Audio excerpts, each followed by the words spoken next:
Our countdown closer manages $1.5 trillion, and he is eyeing opportunities in tech. Natixis lead portfolio strategist Jack Janasiewicz with me in studio. All right, let's get to the subsectors.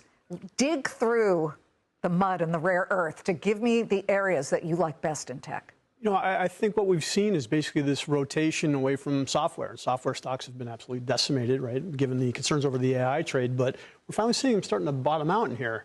And what's interesting is now that we still continue to have the leadership with tech through the semiconductor space, you've got one section that's stopped going down and one's still going up. And I think that's a pretty good cocktail for tech to continue to push forward. But the bigger story, I think, here is just the hyperscalers are going to continue to spend. That CapEx is going to continue at least over the next 12 months.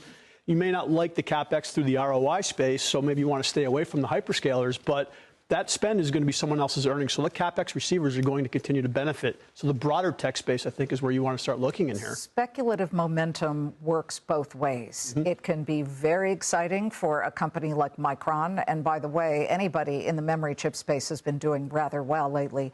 Or it can work in the opposite direction. What do you avoid? Yeah, and that's, I think, what we're seeing in general right now, right? It's where do you see the biggest flows going into? Those are going to be the areas that are most susceptible. And you can broaden that out to, you know, maybe this is why you might see the U.S. in general outperforming, because over the last, let's call it 3 or 4 months, the trade has been flows flowing into international developed markets at the expense of U.S. No, that's where all the money is. So it's probably more likely that the money's going to come out of that in the risk-off environment. Jack, we're not ignoring this sell-off at all, but it could be just a one-day thing. The markets are quite resilient in the face of the Iranian conflict, in the face of tariffs. Jay Powell just came out, said that the Fed really only anticipates one rate cut this year. Now the markets in this last hour or so have been betting against even that. What are you looking for? You know, we continue to sort of watch the forward curves, right? Watch the forward curve for oil.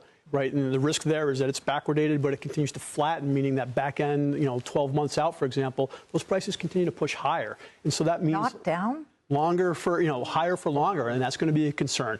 And the other one we're paying attention to is the break-even curve, the inflation curve for the U.S. as well. We're seeing one-year inflation rates pushing up, but one year forward, those are actually pretty tame right now. So again, the market seems like it's pricing this as transitory.